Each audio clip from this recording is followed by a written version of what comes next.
Assalamualaikum warahmatullahi wabarakatuh. Saya Atika Nurhasanah, NIM 10218837. Dan saya Feni Kartika Suryanti, nomor induk mahasiswa 10218447. Baik, yang pertama saya akan membahas mengenai kode etik. Kode etik yaitu norma atau azas yang diterima oleh suatu kelompok tertentu, suatu landasan tingkah laku sehari-hari di masyarakat maupun di tempat kerja. Sedangkan menurut Undang-Undang Nomor 8 mengenai pokok-pokok kepegawaian, kode etik profesi adalah pedoman sikap, tingkah laku, dan perbuatan dalam melaksanakan tugas dan dalam kehidupan sehari-hari. Kode etik merupakan sarana untuk membantu para pelaksana seseorang yang profesional supaya tidak dapat merusak etika profesi. Jadi, dapat disimpulkan, kode etik itu adalah norma atau azas yang dapat diterima oleh suatu kelompok tertentu untuk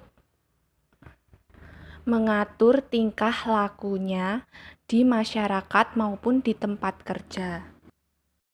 Selanjutnya, ada 3 hal yang merupakan fungsi dari kode etik profesi. Yang pertama yaitu kode etik memberikan pedoman bagi setiap anggota profesi tentang prinsip profesionalitas yang digariskan. Maksudnya, bahwa dengan kode etik profesi, pelaksana profesi mampu mengetahui suatu hal yang boleh dilakukan dan yang tidak boleh dilakukan. Yang kedua, kode etik merupakan sarana kontrol sosial bagi masyarakat profesi yang bersangkutan. Maksudnya bahwa etika profesi dapat memberikan suatu pengetahuan kepada masyarakat agar juga dapat memahami arti pentingnya suatu profesi, sehingga memungkinkan pengontrolan terhadap para pelaksana di lapangan kerja.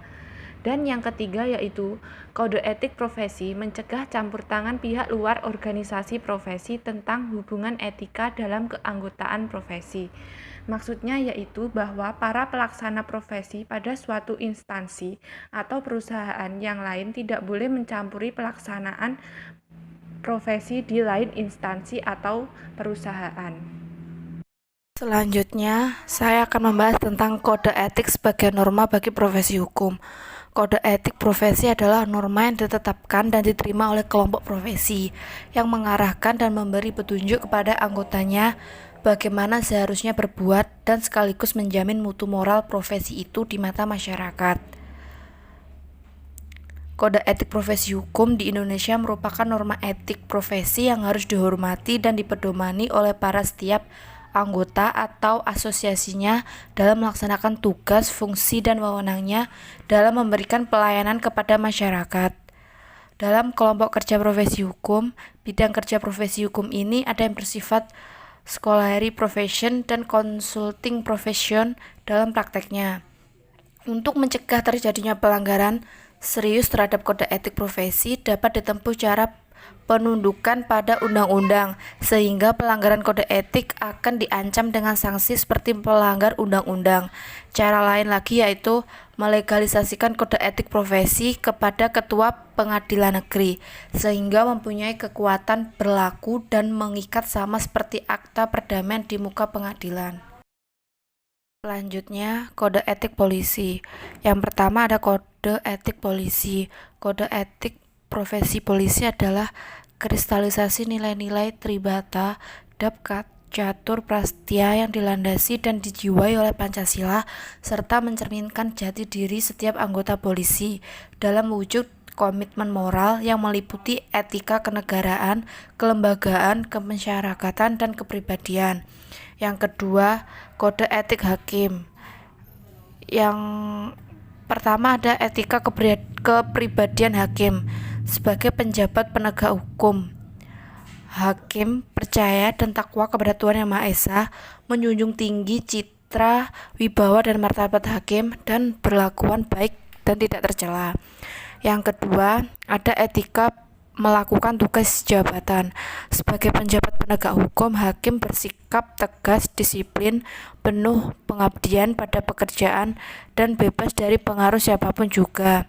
Yang ketiga ada etika pelayanan terhadap pencari keadilan. Sebagai penjabat penegak hukum, hakim harus bersikap dan bertindak menurut garis-garis yang ditentukan di dalam hukum acara yang berlaku. Yang kedua, tidak memihak, tidak bersimpati, dan tidak antipati pada pihak yang berperkara. Selanjutnya, etika hubungan sesama rekan hakim. Sebagai sesama rekan penjabat penegak hukum, hakim memelihara dan memupuk hubungan kerja sama yang baik antara sesama rekan, memiliki rasa setia kawan, tenggang rasa, dan saling menghargai antara sesama rekan, memiliki kesadaran, kesetiaan, penghargaan terhadap korp hakim. Yang kelima, etika pengawasan terhadap hakim. Di dalam urusan kode kehormatan hakim tidak terdapat rumusan mengenai pengawasan dan sanksi. Ini berarti pengawasan dan sanksi akibat pelanggaran kode kehormatan hakim dan pelanggaran undang-undang. Pengawasan terhadap hakim dilakukan oleh Majelis Kehormatan Hakim. Yang ketiga, kode etik jaksa. Kode perilaku jaksa adalah serangkaian norma penjabaran dari kode etik jaksa sebagai pedoman keutamaan mengatur perilaku jaksa baik dalam menjalankan tugas profesinya, menjaga kehormatan dan martabat profesinya, maupun dalam melakukan hubungan kemasyarakatan di luar kedinasan. Sebagai pelengkapan dari pembinaan dan etika profesi sebagai jaksa berdasarkan keputusan Jaksa Agung yang apabila nantinya dapat dijalankan sebagai dengan tujuan akan melahirkan jaksa-jaksa yang memang mempunyai kualitas moral yang baik dalam melaksanakan tugasnya. Kode etik perilaku jaksa antara lain, yang pertama, kewajiban pasal 3, menaati kaidah hukum, peraturan perundang-undangan, dan peraturan kedinasan yang berlaku. Yang ketiga, menghormati prinsip cepat, sederhana, biaya ringan, sesuai dengan asas peradilan yang diatur dalam KUHP. Yang keempat, berdasarkan pada keyakinan dan alat bukti yang sah untuk mencapai keadilan kebenaran. Yang kelima, bersikap mandiri, bebas dari pengaruh, tekanan atau ancaman opini publik secara langsung atau tidak langsung. Yang keenam, bertindak secara objektif dan tidak memihak. Yang ketujuh, memberitahukan dan memberikan hak-hak yang dimiliki oleh tersangka atau terdakwa maupun korban. Yang kedelapan, membangun dan memelihara hubungan antara aparat penegak hukum dan mewujudkan sistem peradilan pidana terpadu. Yang keempat yaitu kode etik advokat. Pada pasal 22 bab 11 aturan peralihan dalam kode etik advokat menegaskan bahwa yang pertama, kode etik ini dibuat dan diprakarsai oleh Komite Kerja Advokat Indonesia atau IKADIN, Asosiasi Advokat Indonesia atau AAI, Ikatan Penasihat Hukum Indonesia atau IPI, Himpunan Advokat dan Pengacara Indonesia atau HAPI, Serikat Pengacara Indonesia atau SPI, Asosiasi Konsultan Hukum Indonesia atau AHI, dan Himpunan Konsultan Hukum Pasar Modal atau HKHPM yang dinyatakan berlaku bagi setiap orang yang menjalankan profesi advokat di Indonesia tanpa terkecuali. Yang kedua yaitu setiap advokat wajib menjadi anggota dari salah satu organisasi profesi tersebut dalam ayat 1 pasal ini. Yang ketiga yaitu Komite Kerja Advokat Indonesia mewakili organisasi-organisasi profesi tersebut dalam ayat 1 pasal ini sesuai dengan pernyataan bersama tertanggal 11 Februari 2002 dalam hubungan kepentingan advokat dengan lembaga-lembaga negara dan pemerintah. Yang keempat yaitu organisasi-organisasi profesi tersebut dalam ayat 1 pasal ini akan membentuk Dewan Kehormatan sebagai Dewan Kehormatan bersama yang struktur akan disesuaikan dengan kode etik advokat ini. Yang kelima yaitu kode etik notaris. Kode etik notaris diatur oleh organisasi profesi notaris yakni Ikatan Notaris Indonesia atau INI. Ini diatur dalam Undang-Undang Nomor 30 Tahun 2004. Pada pasal 3 Kode Etik Notaris Ikatan Notaris Indonesia antara lain yaitu yang pertama, memiliki moral, akhlak, serta kepribadian yang baik. Yang kedua, menghormati dan menjunjung tinggi harkat dan jabatan notaris. Yang ketiga, menjaga dan membela kehormatan perkumpulan. Yang keempat, bertindak jujur, mandiri, tidak berpihak, penuh rasa tanggung jawab, berdasarkan peraturan perundang-undangan, isi sumpah jabatan notaris. Yang kelima, meningkatkan ilmu pengetahuan hukum dan kenotariatan. Yang keenam, mengutamakan pengabdian kepada kepentingan masyarakat dan negara.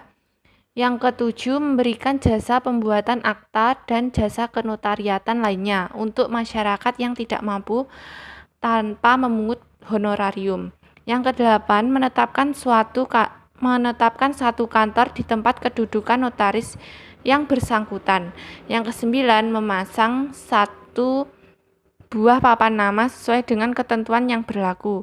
Yang kesepuluh, hadir, mengikuti dan berpartisipasi aktif dalam setiap kegiatan yang diselenggarakan oleh perkumpulan, menghormati, mematuhi, melaksanakan setiap dan seluruh perkumpulan. Yang ke-11, membayar uang iuran. Yang ke-12, membayar uang duka untuk membantu ahli waris, teman sejawat yang meninggal dunia. Yang ke-13, melaksanakan dan mematuhi semua ketentuan tentang honorarium yang ditetapkan perkumpulan. Untuk selanjutnya dapat teman-teman baca di makalah kami. Sekian presentasi dari kami. Apabila ada kurang lebihnya kami mohon maaf. Wabillahi taufik wal hidayah. Wassalamualaikum warahmatullahi wabarakatuh.